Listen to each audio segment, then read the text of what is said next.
Bucs march down the field, win in the final seconds. Todd Bowles here has been criticized in seasons past for, a lot of things. Let's just call it what it is. Yeah. Todd Bowles has been criticized. And I don't know how you can. All he does is win. He does win. Troy Aikman said it on the Monday Night Football broadcast multiple times. Back to back. He sounded like Buckified Bert. Right. Back to back to back to back NFC South champions. But as we're talking here about Todd Bowles, one of the areas of scrutiny with Todd Bowles has been clock management and time management in the closing moments of a quarter or of a half or of the game. Yeah, Bucs are scoring in the final seconds. I mean, that's how you draw it up, right? So have you seen improvements when it comes to Todd Bowles and his ability to manage the clock? Yeah, absolutely, dude. And you know what, JB? In the preseason this year, I noticed it. Preseason on WFLA, by the way. I noticed it at a couple of end of half and end of game scenarios. And they've been much more intentional, if you will, on how they play in those situations. So they hired this clock management guy. I guess he has a different title, but his name is Zach Beislein. He brought him over from Jacksonville. And I'm pretty sure Jason Light insisted that Todd bring this guy in for no other reason, just to have a different set of eyes or, help with some of the decisions, not necessarily data driven or statistically driven type of decisions. The analytics type of guy, not those, right? Yeah. Those the ones that can bog you down and be like, oh my God, just it says this and third and what do that. No, just a guy that knows football, can understand situational football and help Todd make decisions. So at the end of this game, the reason why some people were giving Todd some flack, or the Bucs some flack, certainly Todd, he's the head coach, about why they let the clock run down.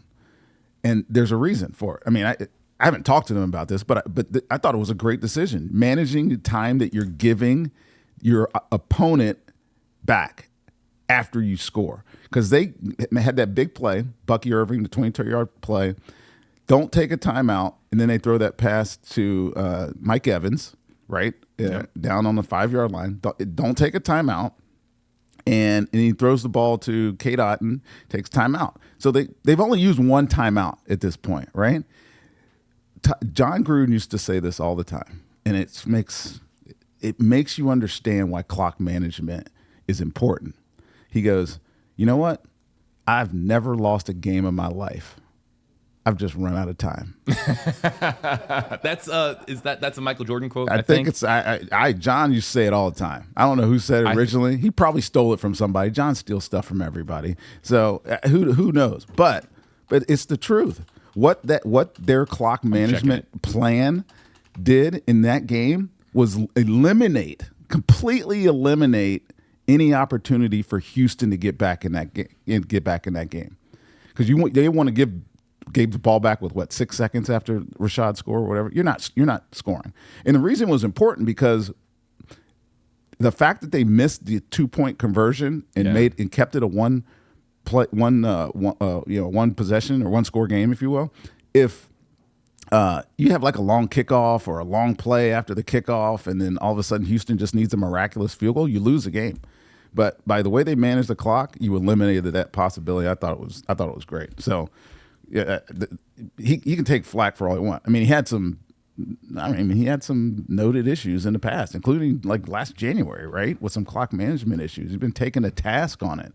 So hiring this guy Zach Beislein, I think is a win-win for everybody. Yeah, how about a heist from Jacksonville? That's we'll certainly we'll take that. Wink, wink. So Michael Jordan is attributed to that quote. By the way, the quote is attributed to Michael Jordan. By the way, that I never lost a game, just run out of time, according to Google AI or whatever AI is powering Google these days, Gemini or whatever they call it. When we're talking about, look, there were some people that were, as far as clock management goes and how crucial it was in the final moments of this game, there were some people who thought that Nick Chubb should have taken a knee and should not have scored and should, again, to be in control of the clock. Right. Because the moment you score, you're giving away control of the clock. So, Look, Monday morning quarterbacking at its finest, or Tuesday morning quarterbacking at its finest. Let's move on because there's some other really pressing items that we have to get to here. And perhaps the biggest loss for the Bucs, despite opening the season at 2-0 and both of those wins being on the road is losing Kalijah Cansey. Yeah. The report, of course, coming out this week that Kalijah Cansey is expected to be out for the remainder of the season with a torn pec. This is really, really terrible news for the Bucs. You were, I think, a lot of Bucs fans were really expecting big things out of Cansey this year, and was having a really solid game by all measures. And so the loss here, in your opinion, is how significant for the Bucs? Possibly to replace this. It's impossible to replace this guy. It's so significant. Not only because there was so many expectations of Kalijah Cansey. He led our team in sacks last year, even though he missed a bunch of time with this calf injury, which was a similar injury that he had his rookie year that cost him a bunch of games. And now to be, out for, the next, 15 games is tough, man. You start to worry about, why he's getting hurt so often, right? And some of it's bad fortune.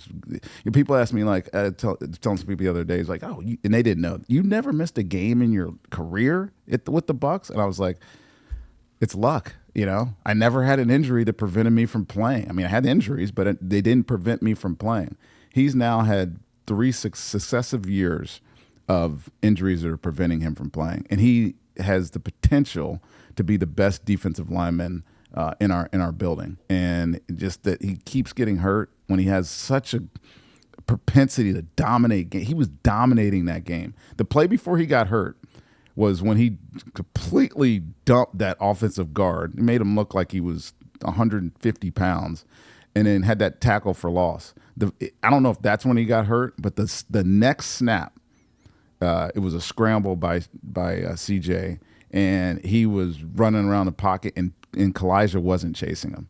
And I was like, that's when he got hurt. He either got hurt on that snap before or that snap, and it stinks. You can't stay healthy, and it's going to put a lot of strain on our defensive line because of what he brings to the table. Now, the benefit is that we drafted a guy, Elijah Roberts, in the 5th round this year, who can be expected to take some of his reps, but it's going to come down to Logan Hall getting more snaps now, and some of these other young cats that really haven't had their opportunity yet. But in my mind, he's somewhat irreplaceable.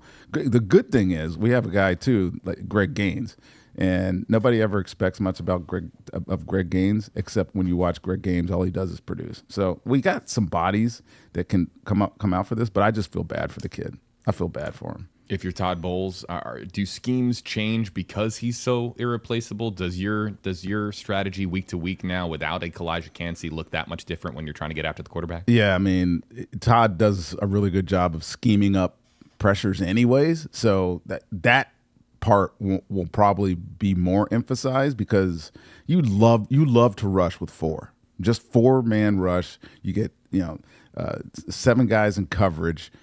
Or varying types of coverage, whatever they may be. But if you can get pressure with 4, you can win in this league. And he was a reason you could get pressure with 4. And quiet as anything. I know we talk a lot about Vita Vea being the reason why we have a great run game. Kalijah Cansey's ability to penetrate an offensive line and create havoc in the backfield is also a reason why we dominate in run defense. And that's obviously lost as well. So it's... I'm watching the tape the other day, and this is bad. Like, I know he's hurt. I mean, I've heard the report. He tore his pec. He's out, and I'm sitting there watching him play, and he's playing so well, and I'm like, man, maybe it won't happen. And then you see it, and you're like, yeah, it sucks. Well, Bucs fans are sick of the injuries. We're already missing Wirfs and Godwin to begin the season. Yep. Now, Cansey out for the season. There were several moments during the game where you're really concerned about Baker because he's reaching for a leg or an ankle. There were a couple of moments where you're like, is Baker, is he really all right? How healthy really is he? And there was concern there, but thanks, CJ Gardner-Johnson. Really appreciate you, man. Right. For resurrecting. Getting him fired back up. Resurrecting this injury. Our boy. But this is a good opportunity to break out Dr. Rondé, because Luke Gedeke, is also a concern on the offensive line. Of course, he is taken out pretty early on in the game on Monday Night Football, and he, of course, being so crucial to protecting Baker, to really everything that the Bucs are trying to do on offense. You're already missing Tristan Wirfs. So when it comes to the Bucs offensive line, Dr. Rondé, help us out here. What is the remedy, and how exactly do we attack this if you're Grizzard and the gang? I don't know that there is a good remedy. There's not like take two of these and call me in the morning remedy for this one. Legeticky getting hurt is a tough one, and I think he re-aggravated an injury that he already had. But he was pulling on a play, and you could see right away pulled up, and I don't know if it's his foot or what. The reality is, I'm glad that I spent all off season looking at our offensive line depth because of Tristan Wirfs, because now I kind of have an expertise on what they're going to try to do. So Kevin Carberry, the offensive line coach, who's, by the way, fantastic. He makes everybody look good on our offensive line. Charlie Heck, who we all were expecting to start at left tackle, the year. Right. And he comes in and plays right tackle for Gedeke. And he does all right. I'm not going to say he's a world beater. He's certainly not Luke's caliber of right tackle, but he did all right. He gave up a pressure and a sack late in the game, which was, just kind of frustrating. But he'll be all right. The problem is the shuffling that goes around. Like, there might be another offensive line. I think Cody might be hurt this week. So, like, you keep an eye on that news as this week goes on, getting ready to play the Jets at home this week. Like, having to bring in Michael Jordan to play left guard, and then moving Graham Barton, and then putting Bredesen at center, that's already like a huge difference to what they came into the season expecting to be. And now if the two other guys on the right side are hurt and not playing, how do you remedy this? Well, you got Elijah Klein, who took a lot of snaps in the preseason at guard, center, and tackle. He's probably a swing guy that's going to be in there. Mike Jordan will continue to play left guard. And you just hope that Charlie Heck can stand up at right tackle. So the remedy, you better expect a lot of quick game. It's the Baker holding on to the ball and trying to make these hero type plays, and Josh Grizzard's desire to push the ball down the field and be a explosive, like that's probably got to be scrapped, I think, just because there's so much uncertainty on this offensive line. I mean, it's tough. We're in a tough position right now. Thankfully, we got hopefully a winnable game against the Jets this week. And then I'm not going to say Tristan's coming back this week, but he's probably close to coming back by week 4. And that would be ideal scenario for us. We got to bring back our boy. Right. How about 78? It's going to look great. How about Mike Jordan? Imagine this guy trying to make a reservation anywhere.